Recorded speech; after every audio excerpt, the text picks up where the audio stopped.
preparing to power up while parking in the street. Russell Keyser is one of many Cambridge residents without a garage or driveway, so when he and his wife bought a new electric vehicle last year, they were presented with a problem. The choice was either move to a new home with a driveway in the suburbs, but then we give up Cambridge. Instead, under a new pilot program, Russell is permitted to run power across the sidewalk, running the cable through an ADA-compliant ramp. They're lightweight, even I can carry them out, put them on the sidewalk, put the cable in, charge them, and there's no problem for people in wheelchairs, people with shopping carts, people with baby buggies and that kind of thing. City Councilor Patty Nolan spearheaded the plan after learning of a similar program in Seattle and also buying an EV herself. Most people in Cambridge that I know who consider buying an EV say range anxiety or charging anxiety. Patty is one of the lucky few with a driveway, but she says cities and towns need to do more to work on the charging anxiety. This is something we want people to get EVs. The car manufacturers want people to have EVs. We have all these climate goals that are assuming people are going to have EVs. And meanwhile, people didn't have a way to charge. She says she believes Cambridge is the first in the state to offer a legal way to charge across the sidewalk. It costs $200 for the annual permit. Residents need to live at least an eighth of a mile away from a city charging station, have a Cambridge parking permit, a ground-level outdoor outlet, proof of insurance, and provide the ADA accessible ramp. Russell says all that is a small price to pay for the chance to be part of the electric slide. Easy for me, safe, and more importantly, we're not burning fossil fuels, and we need to do our part to decarbonize the economy.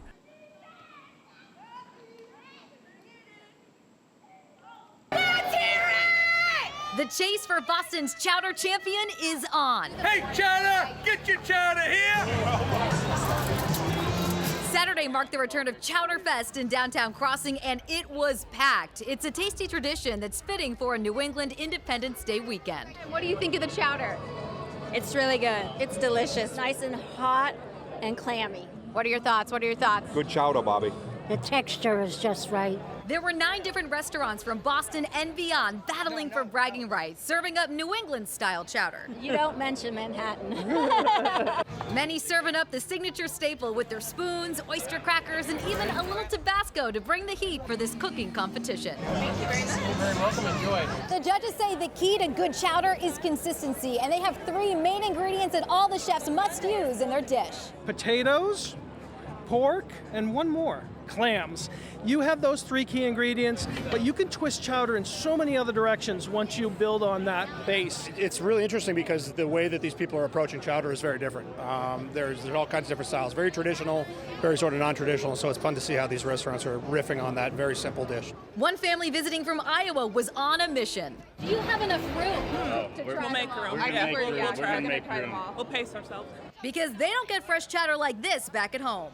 It's a totally different taste. I mean, it's really good. Everything just seems to be portioned just right. You know, back at home, we eat chicken and noodles all the time. So this is something really nice to have.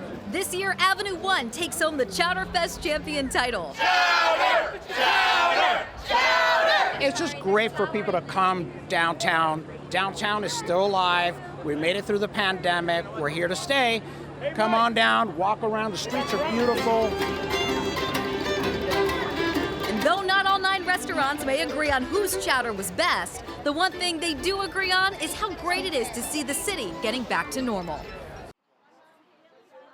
I really love it here. Inspire Cafe is a new pop-up slush stand in Wakefield. Inspire Cafe is not only a mission to show people what our employees can do and that they're employable, but to show our employees the value in themselves. If these faces look familiar, it is because many of them are from Biddy & Beau's, a coffee shop in Melrose that unfortunately had to shut its doors, leaving these employees without a job. A group of families decided that that was just too much of a positive experience, that we could not let that go, so we are here recreating it.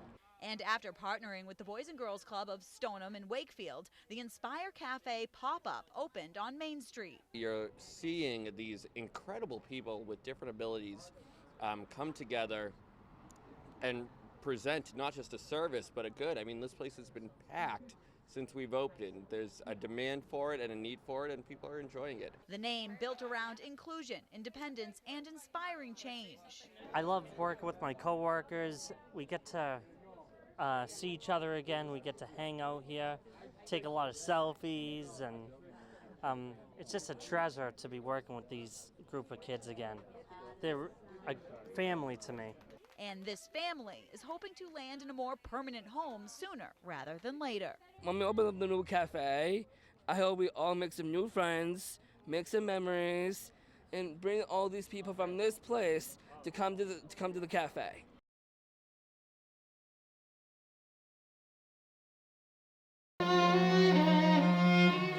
An emotional pinning ceremony in Somerville. Vietnam veterans and their loved ones all receiving recognition for their service and sacrifice. Well, it's service to the country, service to our people. Once pinned, many made their way outside to the moving wall, filled with the names of fallen soldiers. Every Veteran Day, it's kind of emotional. This is actually the first time I've seen any Vietnam Wall. It is the 58,231 people that are on this wall. People just can't forget. Though it's an emotional sight for many, they know each name comes with a story that deserves to be told. The Vietnam vets, when they were coming home, given that it was an unpopular war, many of them didn't get the respect and the welcome home that they deserve. So this is just another opportunity for us to honor the Vietnam vets in our community and to show them that we care and to say really thank you for their service. The destination of this train is Union Square. It just feels like one thing after another for all commuters. Mayor Michelle Wu siding with commuters after a frustrating Friday on the T. I know what it feels like when you get to the T station and then you feel your body starting to tense up because you're like, okay, what's the sign going to say today? Is there going to be a delay? Is it going to be 20 minutes until the next train? On top of the constant train delays, morning commuters had to deal with a system-wide slowdown across all of the MBTA train lines on Friday, with trains going no more than 25 miles per hour, adding more time to already a stressful commute. There was times where I thought I could probably walk faster than the train was going. So why the slowdown? I'm told it was something about just confirming some of the inspections that had taken place. There were some irregularities and they wanted to be sure across the entire system. Although the speed restrictions on the red, orange, and blue lines have been lifted, the slowdown continues on the green and Mattapan lines. Mayor Wu says if anything, this latest hiccup shows just how crucial it is to find a new GM to oversee the MBTA. We need to make sure that leadership is able to hit the ground running, is aware of all the issues, is ready to step in. And so I know the governor and her team are taking the time that they need to make the right decision here. I was glad I came early, but it does, as you can see, seem fairly routine still. Ferry customers generally found smooth sailing today. Steamship Authority workers appear to be laboring through choppy waters. I feel bad for these folks at work today. I know that has to be a bad day at work. Do they seem a little frazzled? They seem a little frazzled, yeah. But they're making it work. The Steamship Authority tweeted out that it was the target of a ransomware attack early Wednesday, adding the authority continues to work internally as well as with federal, state, and local authorities to determine the extent and origin of the attack. The hack follows the ransomware attack on the nation's largest meat processing company earlier this week and a similar attack that shut down an oil pipeline supplying nearly half the fuel for the Northeast last month. Both blamed on cyber criminal gangs based in Russia. The White House says President Biden will bring up Russia's responsibility for those attacks when they meet for a summit in Switzerland in 2 weeks. We've discussed it in the past and delivered the message that responsible states do not harbor ransomware criminals. The Steamship Authority says the ransomware attack is not affecting the safety or operation of the ferries themselves. Thank you for your patience during this challenging time. But it did keep them from booking or changing reservations online or by phone. It's just today, because the computers are down, they can't print out our tickets, so. Does that mean you can't travel, or you just want everything? We have reservations, so they know we can get on the boat. Other than those kind of hang-ups, many customers we talked to didn't even know the Steamship Authority had been hacked. You're in IT security? Yeah. What do you think of the steamship authority now the latest victim. Wow. Yeah, well, everyone's getting hit. You know, it's unavoidable, I guess, sometimes. We gather with trust that God will strengthen Sam together with Harriet. Blue and white balloons decorating Lowell City Hall Friday night as hundreds gathered to remember 3-year-old Harry Condi, Harry's father, finding the strength to thank each person for their support. That was my best friend. Life will never be the same again. Harry's body was found in a pond Wednesday about 650 feet from his babysitter's house where he was last seen. Sam Condi says he was told the babysitter accidentally left the door open and Harry walked out. When I went to the pond, I went and did a small prayer. I said, God, I'll leave this to you, but one day I'll meet him again. Now, as the family leans on their memories of Harry, well, he loved everyone. Everyone loved his smile. The Lowell community, it's like a shockwave, honestly. wants the family to know they can lean on them as well. It really reminds you, like, you know, you're not alone, and there's always going to be someone there for you, but it will definitely be something that's going to take some time to heal. Saturday night, it was shuttle service for T-Riders as the Green Line and Orange Line service continued to be suspended in downtown Boston.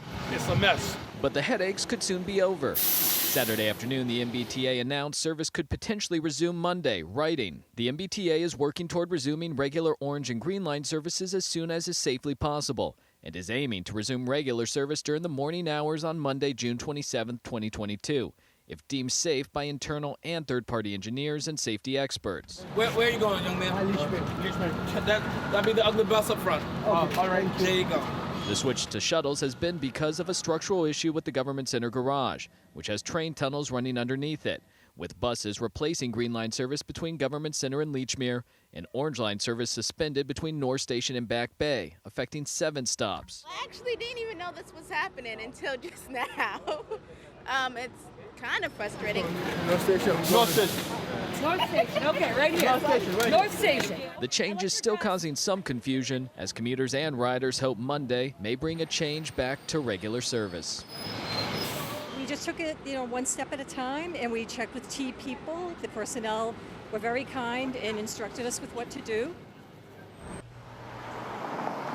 7 News sources telling 7 News Counselor Kendra Lara was driving with a revoked license in an unregistered and uninsured car with an expired inspection sticker.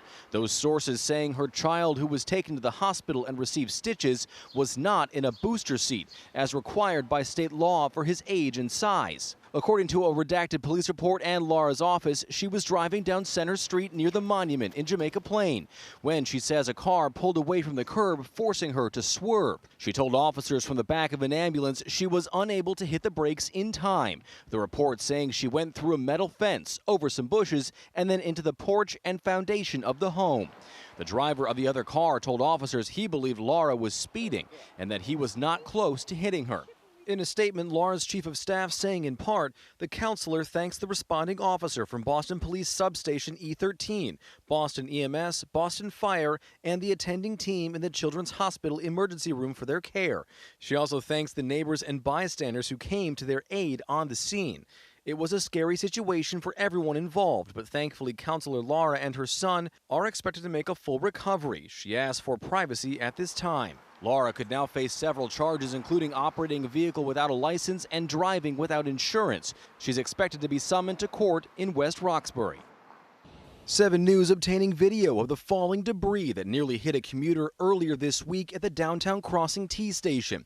Several chunks of concrete crashing to the platform just inches from a person who was looking at their phone. Other riders startled, looking over to see what happened. Rush hour riders on Friday shocked at the video. Ooh, everything's falling. First Harvard, now here. The debris was still there when our 7 News crew went inside the station Monday night. That area blocked off. Obvious signs of decay in the ceiling above. But tonight, the space open for people to stand under and the caution barrier tucked behind a pillar. We found Jake Chaput standing in the spot where the ceiling had fallen. No, I don't want to stand here anymore. I want to find somewhere else to go. After seeing the video, he says he's concerned, but not surprised. I think the tee is run down. I think you know what you're getting when you get on the tee, though. But it's definitely concerning.